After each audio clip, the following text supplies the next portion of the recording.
when he won when he was a defensive rookie of the year. Jack Rabbit is still Jack Rabbit. You can double move him. You better double move him, because if you just try to run simple routes on him, he's squatting on everything, Skip. So he's looking to get to the house. But you can double move him.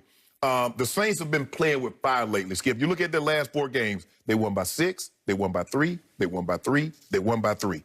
And Skip, I love Drew. I was in the league when Drew got drafted, played against him when I was in Denver my last couple of years. And watching him play up close then, I never thought he would be what he is now. And he's turned into a top 10 all-time quarterback, Skip. But he's lost that, and it's like Greg Maddux, Skip. Greg Maddux only threw like 85, 86. But when it started getting down to the low 80s, maybe even 70s, you really noticed it. You're starting to see a lot of balls, Skip, that Drew Brees could throw in his sleep. And he's never had the most powerful arm. No one is ever going to confuse Drew Brees with Brett Favre or John Elway or Patrick Mahomes. That was never going to happen. But if you notice, Skip, those throws outside that he could routinely make, he's not making anymore. And who's been the beneficiary of that? Alvin Kamara. Alvin Kamara has 25 catches in the last 3 games. So a lot of these throws are him coming out of the backfield, flat routes, angle routes, screen plays. And that's caused me some concern. The Bucs defense is outstanding. They can pressure you with 4, but Todd Bowles is not satisfied pressuring you with 4. He will bring those linebackers. He will bring a safety. He'll catcall you with the corner blitz. He'll do a lot of different things. He's not going to let you get comfortable. And so that concerns me. Now, this is what I might be willing to do. You might be willing to convince me to do this. I'm liking the Bucs 27-26. But if you're willing to give me, say, 6 points, I'd be willing to take the Saints. I am not willing to do that. Yeah. Now, I'm going to give you, hold on. I gave you points against your sorry Cowboys, and I gave you points last night against the 49ers. Now, I deserve something. You always, see, this is how you got up on me to begin with. See, I give you points, and when it comes down to you giving me points, you're like, nah, I'm not going to give you anything. No, give me my points back. I already have a score pick right here, and I'm not going to change my score. Okay, well, give me the points. I got Tampa Bay 27-24, so I got the same points scored that you do. I got Brady and company scoring 27, but you've got it 26. 27-26. And I got it to 24. And I believe it's going to come down to a Ryan suck-up field goal. Yes. And I believe he'll make it because he has been highly impressive to me. He's 15 of 17 on field goals this year. I know he's had rough patches back in his career, various stops, but his body language has been strong to me and stable all year. So do I trust him to make a 45-yard field goal to win the game? I do, and I think it's going to come down to that. So my point to you is there's no way I'm going to give you points against Drew Brees because this is for our younger viewers out there. You should sit back and appreciate what you're going to get to see on Sunday night. These are 2 of the fiercest competitors you'll ever see in the history of this league. Tom Brady versus Drew Brees. Over 1,100 touchdowns and over 150,000 yards. It is greatness against all-time greatness. Yep. I know they're both in nice guy packages, so it's hard to think of them as fierce competitors, but they are. Both of them are. And you need to appreciate and respect and stand back and say, with some awe, this is a matchup. This is 43-year-old versus 41-year-old, first ballot Hall of Famers. You can argue this all day and all night, but they are both 2 top 5 quarterbacks. Top 5, okay. I know Brady. I'm not debating Brady.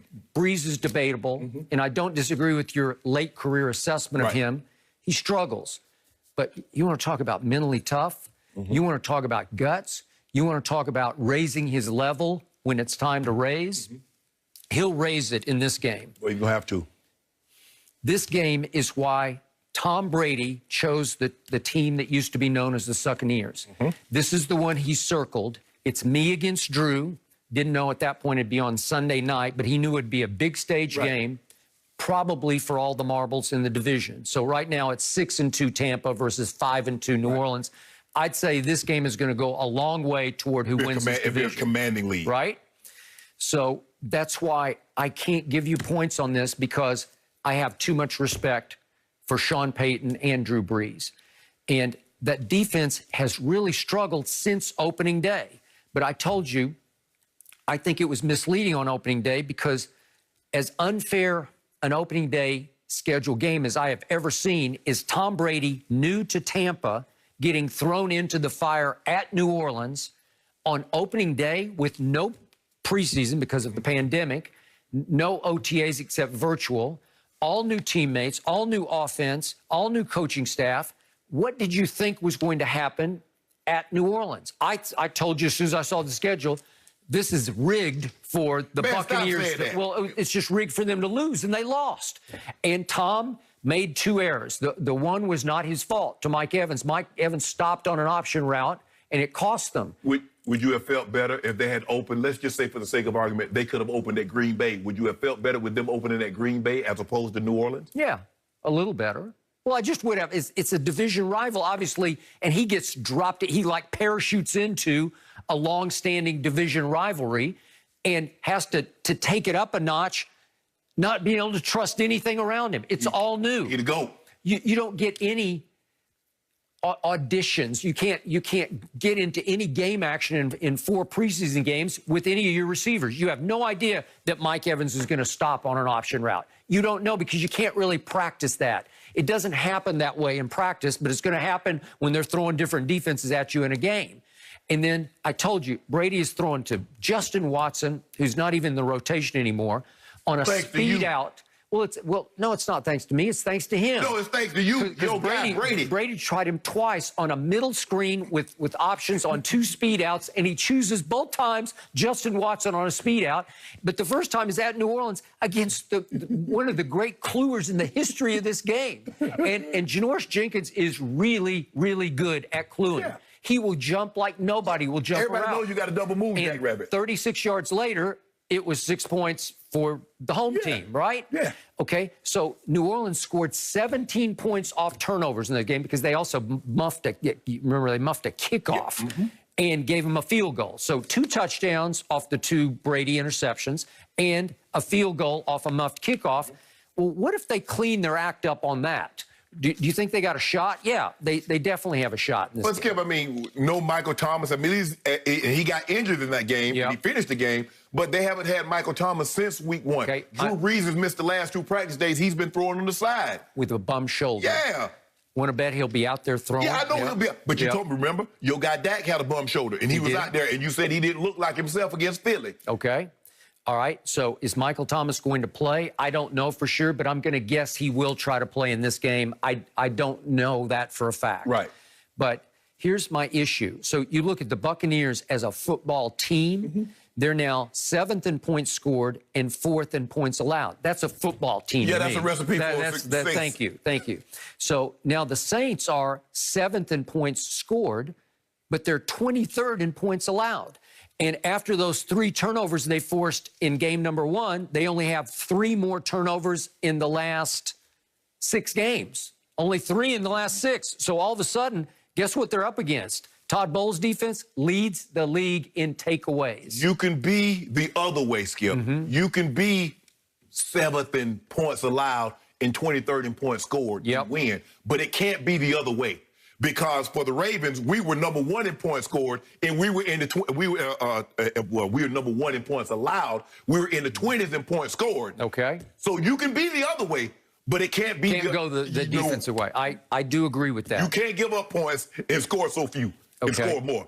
Do I think New Orleans will take it up a notch on defense in this game? Yep, I do. They're gonna have to. They will have to, and they know they have to, and they will, which is why it will be a battle. But in the end, I don't bet against one guy in sports, and it's that guy who wears 12 now in Buccaneers colors. Oh, Chris Godwin? Yeah. I didn't say, I don't know what number he is. He's right? 14. 14. I said 12. I don't bet against Tom Brady in games like this, because this is the one that he is driven to win. This is a revenge game for him. He knows what happened on opening day. I think he's embarrassed and humiliated by what happened at New Orleans. Well, these are the type of games, Skip, that when I played, you try to send a message. Oh, so New Orleans. Y'all think New Orleans gonna win the division. Y'all think they're one of the better teams in the NFC. Okay, we're gonna show you. Okay. That's the way you do it, Skip. You take it up, and sometimes you're right. You play a team like the Jets, you're like, okay, we got the Jets. We probably can get away with our C game, and next thing you know, you're in a dogfight. The game is closer than it should be. But these guys, they know what the Saints represent. They know who's at quarterback. They know who's on the opposing sideline with Sean Payton. They will be ready to play. Okay. Now, for the biggest X factor that we've seen in this league in a long, long time, Tampa Bay at 6-2, leading the division by half a game, just added Antonio Brown, a young man that you don't love because you think he can really tear a team apart. We have seen him really hurt the Pittsburgh Steelers and then turn the Oakland Raiders upside down, and he lasted about 10 days in New England, and he's back after an 8-game suspension, and they are going to throw him into this fire. Right. And I believe Tom Brady believes in AB enough that he's going to get some I'm going to guess he'll get 5 targets, 4 catches, maybe 50-ish yards, but he's going to get thrown into what has been a pretty to very successful mix. Right. I'm hoping Chris Godwin comes back from a shockingly broken finger. Right.